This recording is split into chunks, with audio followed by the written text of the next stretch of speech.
విద్యార్థులతో మొక్కలు నాటే కార్యక్రమానికి శ్రీకారం చుట్టాం. ఈ రోజు మీరు చేసిన కార్యక్రమం అమరావతిలో ఒక చరిత్ర సృష్టించబోతుంది. ఈ రోజు ఒక్కరోజే 1 కోటి చెట్లను నాటుతున్నాం.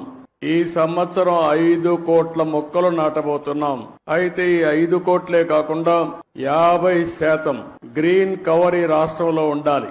50% గ్రీన్ కవర్ ఉంటే దానివల్ల ఇంపాక్ట్ ఏ విధంగా ఉంటుందో మనం అందరం కూడా ఆచరించి దేశానికే కాకుండా ప్రపంచానికే ఒక ఆదర్శంగా నిలవాల్సిన అవసరం ఉంది.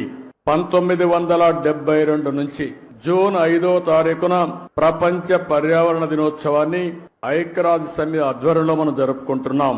దీనికి కారణం మీరు చూస్తే ఈ సంవత్సరం ఒక థీమ్ ఇస్తారు. End plastic pollution.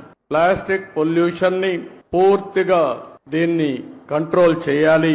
దీనికి ఏ విధంగా రీసైకిల్లో ఇవన్నీ ఉపయోగించాలి అనే విషయంలో అవగాహన పెంచడానికి తీసుకున్నాం.